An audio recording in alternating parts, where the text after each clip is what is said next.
மலை மீது பறவைகளோட கிராமம். பறவைகளோட கிராமம் இது ஒரு மலைக்கு மேலே இருந்துச்சு. அங்கிருந்து கீழே பார்த்தா பச்சை பசேல்னு இருக்கிற வயலும் ஓடிக்கிட்டு இருக்கிற ஆறும் அழகான பூந்தோட்டமும் தெரியும். மலைக்கு மேல அந்த கிராமம் இருக்கிறதுனால சுத்தமான காத்தும் சூரிய ஒளியும் அவங்களுக்கு கிடைக்கும். அந்த கிராமம் விடிய காலையில பார்க்கும்போது பனியால மூடி அழகா இருக்கும். அன்னைக்கு காலையில பறவைங்க எல்லாருமே ஒரு மரத்துக்கு கீழே வந்து சேர்ந்தாங்க. அப்போ மகிக்கழுகு கம்பீரமா, எல்லாரும் கேளுங்க, நம்ம ஊரு மலைக்கு மேல இருக்கிறதுக்கு நாம கொடுத்துதான் வச்சிருக்கணும். கீழே வெயில் அதிகமா இருக்கு, ஆனா நம்ம மலைக்கு மேல இருக்கிறதுனால இங்க வெயிலோட தாக்கம் ரொம்ப குறைவா இருக்கு, குளிர்ச்சியா இருக்கு. இங்க வாழ நாம எல்லாரும் ரொம்பவும் கொடுத்து வச்சிருக்கணும். ஆமாங்க மகி, நீங்க சொல்றது உண்மைதான். காலையில எழுந்திருச்சு மலையில இருந்து கீழே பார்த்து அந்த வியூ பார்க்க ரொம்ப நல்லா இருக்கும். காலையிலேயே முதல்ல அந்த சூரியனோட ஒளி நம்ம ஊர் மேலதான் இருக்கும். இங்க அடிக்கிற காத்துக்கு மரங்கள் எல்லாம் அசையும் போது வர சத்தம் ஏதோ தாய்மடியில படுத்துக்கிட்டு தாலாட்டு பாடுற மாதிரியே இருக்கும்.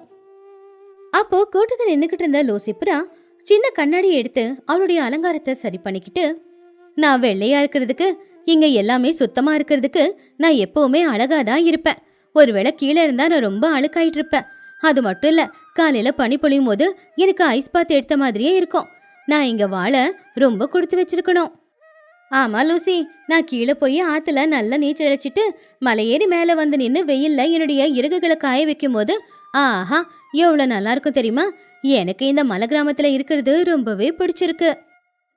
அப்பா, என் காலு வலிக்குது. இங்க சுத்தமான காத்து, சுத்தமான வெளிச்சம் இதெல்லாம் நல்லா தான் இருக்கு.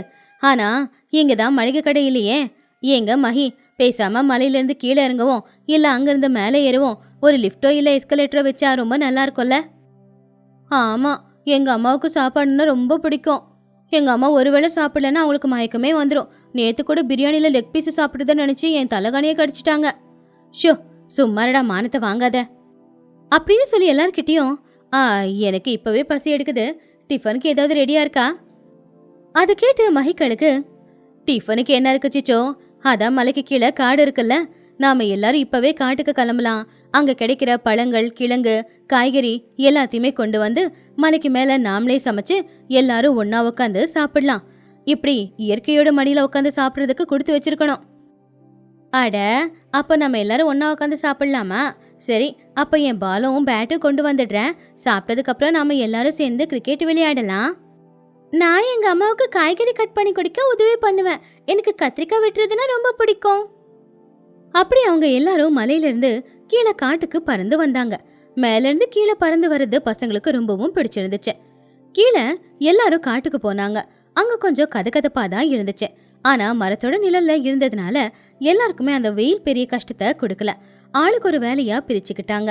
ஒரு பக்கம் துணியும் புஜ்ஜியும் 2 பேருமே ஆத்தங்கரையோரமா இருக்கிற வயல்ல போயிட்டு அங்க இருக்கிற தக்காளி, கத்திரிக்காய பறிச்சாங்க. அம்மா, இந்த தக்காளிய பாரு, அப்படியே என் கொக்கு மாதிரியே இருக்கல்ல அப்படின்னு சொல்லி புஜ்ஜி சிரிச்சா. இன்னொரு பக்கம் சோட்டு, பன்னு 2 பேருமே காட்டுக்குள்ள போய் நல்ல இனிப்பான ஆப்பிள் பழத்தையும் கொய்யா பழத்தையும் பறிச்சுட்டு வந்தாங்க. பன்னுவால ஆசையை கண்ட்ரோல் பண்ணிக்க முடியல, அதனால அங்கேயே ஒரு கொய்யா பழத்தை சாப்பிட்டான். பன்னு, எல்லாருக்காக பறிச்சதை நீயே சாப்பிட்டா எப்படிடா அப்படின்னு சோட்டு பன்னுவை திட்டுனா.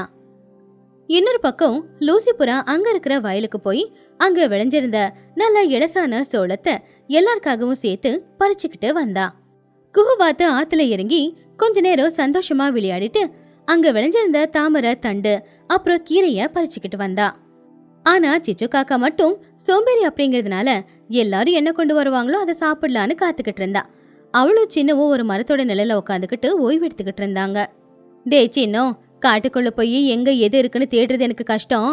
பேசாம இந்த மரத்துல நிறைய மாம்பழம் இருக்கு, இந்த மாம்பழத்தை நம்ம பறிச்சுக்கிட்டு போலாம். அதை பார்த்து எல்லாரும் ஆச்சரியப்படுவாங்க. சைஸும் பெருசுங்கிறதுனால நமக்கு நிறையாவே கிடைக்கும். ஆமாமா, மாம்பழம் ரொம்ப நல்லா இருக்கு, நல்ல வாசமும் வருது. ஆனா கனம் அதிகமா இருக்கே, எப்படி கொண்டு போறது? அதுக்கு ஐடியா இருக்குடா, கூடையில போட்டு நான் இழுத்துக்கிட்டே போயிடுவேன். என் பலத்தை பத்தி உனக்கு தெரியாது அப்படின்னு சொல்லி சிச்சு காக்கா ஒரு கூடையில 2 பெரிய மாம்பழத்தை பறிச்சு போட்டுக்கிட்டா. அப்படி எல்லாருமே அவங்களுக்கு அந்த காட்டுல என்னெல்லாம் கிடைச்சதோ எல்லாத்தையும் எடுத்துக்கிட்டு மலைக்கு மேல வந்துட்டாங்க. மலைக்கு மேல வந்ததும் சில்லுன்னு வீசின காத்துல அவங்க பட்ட கஷ்டம் எல்லாம் மறந்துட்டாங்க. மதியம் 1 மணி ஆச்சு. மலைக்கு மேல சில்லுன்னு காத்து வீசிச்சு. ஒரு பெரிய மரத்துக்கு கீழே சமைக்கிறதுக்கு தேவையான ஏற்பாடுகளை செஞ்சாங்க. அங்க காத்து வீசினாலும் அந்த காத்தால அடுப்பு அணையாம இருக்கிறதுக்காக சுத்திலும் கல்ல வச்சுட்டாங்க. துணிக்குருவி ஒரு பெரிய பானையில எல்லாரும் கொண்டு வந்த காய்கறியை வச்சு எல்லாருக்கும் வெஜிடபிள் பிரியாணியை தயார் பண்ணிக்கிட்டு இருந்தா. அந்த வெஜிடபிள் பிரியாணில கொஞ்சம் நெய் போட்டதும் அந்த மனம் ஊரெல்லாம் பரவுச்சு. அப்போ குஹுவாத்து துணிக்கு காய்கறி கட் பண்ணி கொடுக்கறது, கீரை கட் பண்ணி கொடுக்கறதுன்னு உதவி செஞ்சா. சோட்டு கிளி கொண்டு வந்த பழங்களை வெட்டி போட்டு ஃப்ரூட் சாலட் பண்ணிக்கிட்டு இருந்தா. நாம எல்லாரும் உட்காந்து சாப்பிட பூ படுக்கையே போடுறேன், அப்புறம் முன்னாடி வாழையிலேயே போடுறேன். நாம உட்காந்து சாப்பிடுற இடம் ராயலா ரிச்சா இருக்கணும்ல. சமையல் வாசம் சிச்சு காக்காவுக்கு பசியா அதிகமா ஆக்கிக்கிட்டு இருந்துச்சு. அவ எதுவுமே சமைக்கலனாலும் கரண்டியை பிடிச்சுக்கிட்டு அங்க இங்கன்னு நடந்துகிட்டே தான் இருந்தா. டோனி, வெஜிடபிள் பிரியாணி செய்ய கஷ்டமா இருக்குல்ல? உனக்கு கரண்டி பிடிக்க வரல, கலக்கவும் கஷ்டப்படுற. நான் வேணும்னா எல்லாத்தையும் கலக்கவா? அப்படியே உப்பு காரம் எப்படி இருக்குன்னு டேஸ்ட் பார்த்துட்டு பத்தலன்னா எதுவா இருந்தாலும் போட்டுக்கலாம். துணிக்குருவி சிரிச்சுக்கிட்டே, நீ எப்படி டேஸ்ட் பண்ணி பாப்பன்னு எனக்கு தெரியும். டேஸ்ட் பண்ற பேர்ல பாதிப்பான சாப்பாட்டை சாப்பிட்டுருவேன். நேத்தும் செஞ்ச பாயசத்தை டேஸ்ட் பண்றேன்னு சொல்லி மொத்தமும் சாப்பிட்டுட்டல. சமையல் முடிவு வரைக்கும் இந்த பக்கம் நீ வரவே கூடாது. ஆமாமா, எல்லாரும் ஒன்னா சாப்பிடலாம். எனக்கும் தான் பசி அதிகமா இருக்கு. ஆனா என்ன நான் கண்ட்ரோல் பண்ணிக்கலையா? பாத்தீங்களா, எல்லாரும் ஒன்னா உட்காந்து சமைச்சு சாப்பிடும்போது கிடைக்கிற சந்தோஷமே தனிதான். எல்லாரும் ஒன்னா சேர்ந்து செய்யும் போது சிரமமும் நம்ம எல்லாருக்குமே கம்மியாயிடும். சமையல் முடிஞ்சுது. சூரியன் மெதுவா மறைஞ்சி போய்கிட்டு இருந்தான். அதனால ஆகாயமே ஆரஞ்சு கலரத்துக்கு மாறுச்சு. சின்னதா ஒரு வெயில், சில்லுன்னு வீசுற காத்து, இது எல்லாமே ரொம்ப நல்லா இருந்துச்சு. எல்லாரும் அந்த பெரிய மரத்துக்கு கீழே வாழை இலைய போட்டு ரவுண்டா உக்காந்தாங்க. அப்போ துணிக்குருவி எல்லாருடைய இலையிலையும் அவ செஞ்ச வெஜிடபிள் புலாவை பரிமாறினா. அந்த புலாவ் நல்ல சூடா கதகதப்பா இருந்துச்சு. சோட்டு கிளி ஃப்ரூட் சாலடை எல்லாரும் இலையிலையும் வச்சா. சிச்சு காக்கா அவ கொண்டு வந்த மாம்பழத்தை கட் பண்ணி ஒவ்வொரு பீஸு ஒவ்வொருத்தங்க இலையில வச்சா.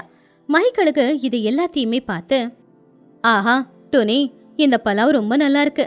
இதுல குஹு கொண்டு வந்த கீரை தான் ரொம்ப ஸ்பெஷலே. சில்லுன்னு வீசுற காத்துல சூடா சாப்பாடு சாப்பிட ரொம்ப நல்லா இருக்கு. அப்போ சிச்சு காக்காவும் அந்த பலாவை சாப்பிட்டு பார்த்து, ஆமாங்க மகி, உண்மையிலேயே இந்த பலாவ் ரொம்ப நல்லா இருக்கு. கூடவே நான் கொண்டு வந்த மாம்பழத்தையும் வச்சு சாப்பிட்டா அதோட டேஸ்ட் 2 மடங்கு அதிகமாகுது. நான் கொண்டு வந்த மாம்பழம் ரொம்ப இனிப்பா இருக்குல்ல. என் செலெக்ஷன் எப்பவுமே ரொம்ப சூப்பரா தான் இருக்கும். ஆமா அத்தை, பலாவ் எவ்வளவு நல்லா இருக்கும் அதே மாதிரி தான் மாம்பழமும் ரொம்ப நல்லா இருக்கு. நாளைக்கு நாம இதே மாதிரி காட்டுக்கு போய் காய்கறி கொண்டு வந்து சமைச்சு சாப்பிடலாம். நாளைக்கு மாம்பழம் கொண்டு வந்து எங்க அம்மா கிட்ட கொடுத்து ஜூஸ் பண்ணி கொடுக்க சொல்றேன். நாம எல்லாரும் ஜாலியா ஜூஸ் குடிக்கலாம். இந்த மலைக்கு மேல நம்ம இருக்கிறதுனால நமக்கு எப்பவுமே எந்த கஷ்டமும் இருக்காது. மலைக்கு கீழே நமக்கு தேவையான பழம் காய்கறி எல்லாம் கிடைக்கும். மலைக்கு மேல நமக்கு என்ன தேவையோ அது எல்லாமே இருக்கு. இந்த வாழ்க்கைக்கு கொடுத்து வச்சிருக்கணும். உண்மைதான், இங்க இருக்கிறது எனக்கும் ரொம்ப பிடிச்சிருக்கு. சாப்பிட்டு முடிச்சதும் நான் எல்லாருக்காகவும் ஒரு பாட்டு பாடுறேன். அப்படியே எல்லாரும் ஒன்னா உட்காந்து அன்னைக்கு அவங்க எல்லாரும் ஒன்னா சமைச்சு சாப்பிட்டு சந்தோஷப்பட்டாங்க. சூரியன் மறையிறத மலைக்கு மேல நின்னு எல்லாருமே அந்த காட்சியை பார்த்து ரசிச்சாங்க. பசங்க எல்லாரும் அந்த நேரத்துல சில்லுன்னு காத்துக்கு நடுவுல சந்தோஷமா விளையாடிக்கிட்டு இருந்தாங்க. பெரியவங்க எல்லாருமே அவங்கள பார்த்து சந்தோஷமா சிரிச்சுக்கிட்டு இருந்தாங்க. இந்த கதையில இருக்கிற நீதி, சுத்தமான காத்து, சுத்தமான இயற்கை, இதுக்கு நடுவுல எல்லாருடைய மனசும் சுத்தமா இருந்துச்சுன்னா, அவங்க எல்லாரும் எப்பவுமே ஒற்றுமையா இருந்தாங்கன்னா அந்த சந்தோஷத்துக்கு ஈடு என வேற எதுவும் இல்ல. பறவைகளோட ஊர்ல ஒரு நாள் காலையில மகிக்கழுகு ஊர்ல இருக்கிற எல்லா பறவைகளையும் வர சொல்லுச்சு. துணிக்குருவி, சிச்சு காக்கா, குஹுவாத்து, சோட்டுக்கிளி, லூசிபுரா, பசங்களான பன்னு, சின்ன புஜ்ஜி எல்லாருமே அங்க வந்தாங்க. Good morning friends. இன்னைக்கு நம்ம பெரிய சாகசத்தை செய்ய போறோம். நம்ம ஊர் பக்கத்துல இருக்கிற நீலகிரி மலைக்கு போலான்னு முடிவெடுத்திருக்க. இந்த தடவை ட்ரக்கிங் இருக்கு. சிச்சு காக்கா இடுப்பு பிடிச்சுக்கிட்டு சுத்தமா விருப்பமே இல்லாம, ஐயையோ ட்ரக்கிங்கா, என்னால முடியாதுப்பா. அங்க முள்ளு எல்லாமே இருக்கும். அங்க நடக்க எனக்கு காலு வலி எடுக்கும், இடுப்பு வலி எல்லாம் எடுக்கும். நீங்க எல்லாம் போயிட்டு வாங்க, நான் இங்கே காவலுக்கு இருந்து கிடைச்சதெல்லாம் சாப்பிட்டுக்கிறேன் அப்படின்னு சொன்னான். குஹுவாத்து சிரிச்சுக்கிட்டே, அட என்ன சிச்சு, எலிக்கு பூனை காவலா? அந்த மலை மேல ஒரு தங்க பழம் இருக்கு. அந்த பழத்தை யார் சாப்பிடுறாங்களோ அவங்களுக்கு வயசாகாது, பசி எடுக்காது. அவ்வளவு அற்புதமான பழம். சிச்சு காக்கா ஆச்சரியமா முட்டு முட்ட கண்ணை காட்டி, என்னது பசி எடுக்காது, வயசாகாத, இந்த விஷயத்த எதுக்காக முன்னாடியே சொல்லல? நான் கண்டிப்பா உங்க கூட ட்ரக்கிங் வருவேன். சரி, எல்லாரும் கிளம்பலாம், நேரம் ஆயிடுச்சு. வாங்க வாங்க எல்லாரும் கிளம்பலாம். லூசிபுரா கொஞ்சம் பதட்டமா அவ ஹேண்ட்பேக்கை எடுத்துக்கிட்டு, வெயிட் வெயிட், மலை ஏறணும்னா எனக்கு நல்ல ஷூ வேணும். அதுக்கப்புறம் என் மேக்கப் கிட்டு, எனக்கு ஃபவுண்டேஷன் கிரீம் எல்லாமே வேணும், இல்லன்னா என்னால் முடியாது. இங்க பாரு லூசி, நம்ம போறது ஃபேஷன் ஷோக்கு இல்ல, ட்ரெக்கிங்க்கு. அதெல்லாம் எதுவும் தேவையில்லை. நான் தண்ணியும் புளியோகரை எடுத்திருக்கேன், இது போதும். ஆமா ஆமா, நான் கூட நிறைய பழங்களை எடுத்துக்கிறேன், அங்க சாப்பிட எல்லாருக்கும் தேவைப்படும்ல. ஆமா ஆமா, நான் கூட பெரிய சாக்கா பார்த்து கொண்டு வரேன். எதுக்குன்னா அங்க தங்கப்பழம் இருக்கும்ல, அதை பெரிச்சுக்கிட்டு வரணும். டே சின்ன பெரிய பேக்க கொண்டு வாடா. சரி சரி, எல்லாரும் ரெடியா இருக்கீங்கல்ல, ஒருத்தர் பின்னாடி ஒருத்தர் வரணும். அங்க வழியெல்லாம் சரியில்லை. முக்கியமா சிச்சு உனக்கு தான் சொல்றேன், அவசரப்பட்டு மாரிகீரி போயிட போற. ஐயோ இல்ல சார், அப்படியெல்லாம் சொல்லாதீங்க, நான் உங்க பின்னாடியே வருவேன் பாருங்க.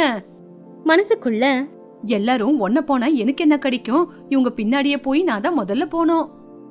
நீலகிரி மலைக்கு கீழே எல்லாரும் மலையேற ஆரம்பிச்சாங்க. வழியெல்லாம் ஒரே முள்ளு கல்லு. ஆனாலும் எல்லாரும் கஷ்டப்பட்டு ஏறி போய்கிட்டு இருந்தாங்க. சிச்சு காக்கா மட்டும் எல்லாருக்கும் பின்னாடி ரொம்ப டயர்டா நடந்து வந்துகிட்டு இருந்தா. அம்மா எனக்கு ரொம்ப கால் வலிக்குது, என்ன தூக்கிக்கிறீங்களாமா, என்னால நடக்க முடியல. டேய் படவா, நடந்துகிட்டு வாடா, அங்க தங்க பழம் கிடைக்குதான், அந்த பழம் கிடைச்சா உன் கை கால் வலி இருக்காது.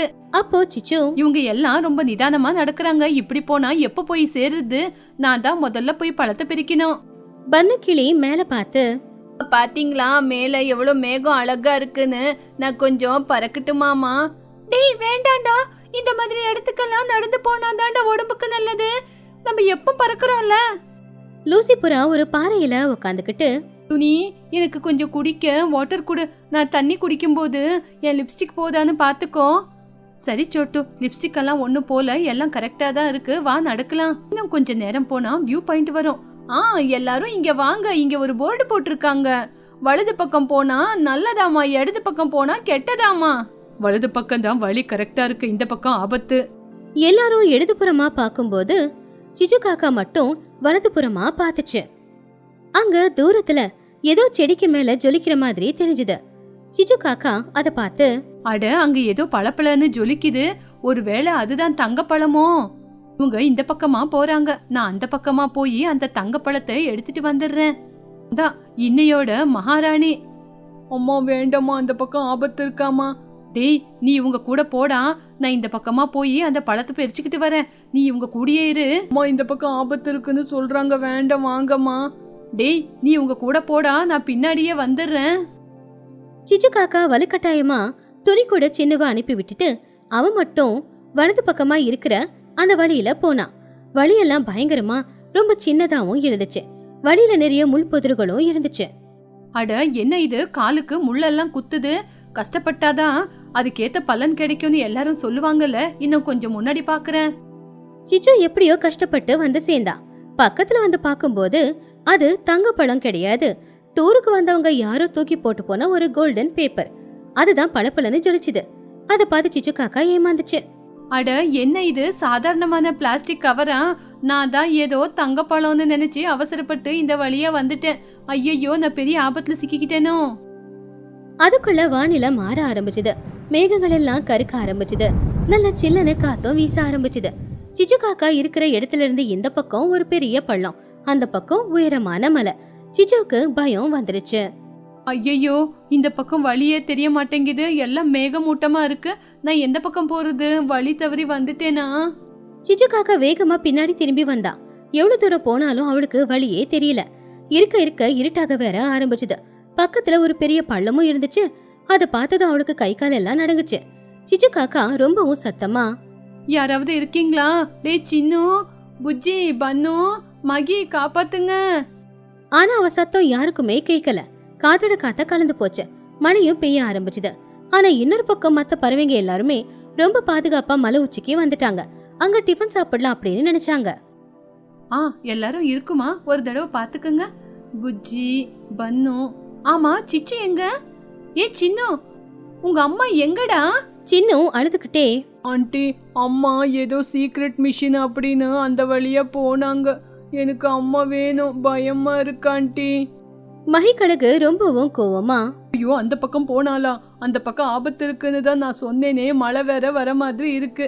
சரி இங்கே இருங்க, நான் போய் வந்துடுறேன். ஐயோ நான் தான் இந்த பக்கம் பழம் கிடைக்குதுன்னு ஏதோ தமாசுக்கு சொன்னேன், என் பேச்ச நம்பிதான் அவ போயிட்டான். என்னால சிச்சுக்கு பெரிய ஆபத்து.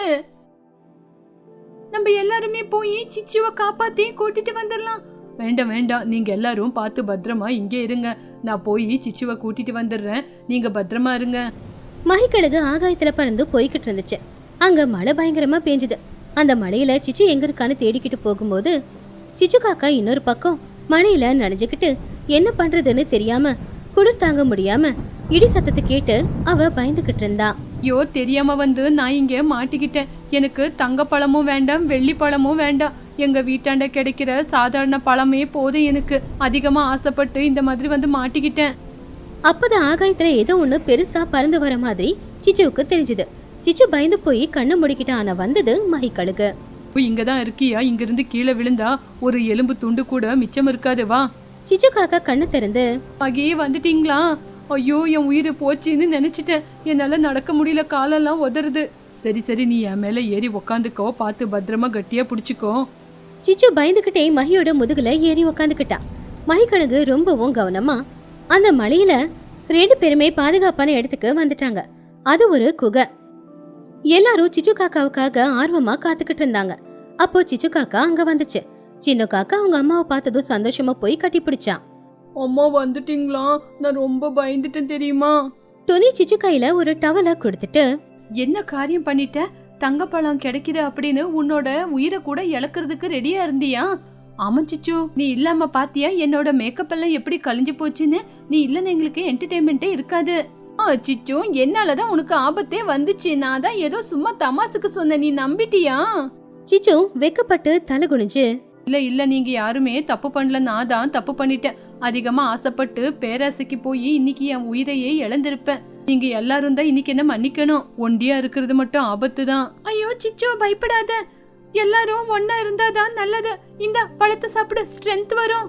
எல்லாரும் கூடி இருந்தாதான் அதோட பலமே அதிகம். இனிமே எல்லாரும் ஒத்துமையா கூடிதான் இருக்கணும். அப்பதான் எந்த ஆபத்தும் இல்ல. என்ன மன்னிச்சிடுங்க. இனிமே உங்களை விட்டு எங்கேயுமே தனியா போக மாட்டேன்.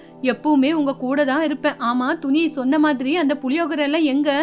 பசியில எனக்கு உயிரே போகுது. எல்லாரும் சத்தமா சிரிச்சாங்க. ஆண்டி, உங்க உயிர் போனாலும் போகுமே தவிர உங்களோட பசி மட்டும் உங்களை விட்டு போகாது. ஆமா ஆமா, எல்லாரும் சரியா சொன்னீங்க. துணி, எனக்கு சாப்பாடு தரியா? எல்லாரும் சந்தோஷமா சாப்பிட்டு முடிச்சாங்க. மழை விட்டதும் எல்லாரும் கஷ்டப்பட்டு மலையை விட்டு கீழே இறங்கி ஊருக்கு பாதுகாப்பா வந்து சேர்ந்தாங்க. அப்படி சிச்சு அன்னைக்கு ஒரு பாடத்தை கத்துக்கிட்டான்.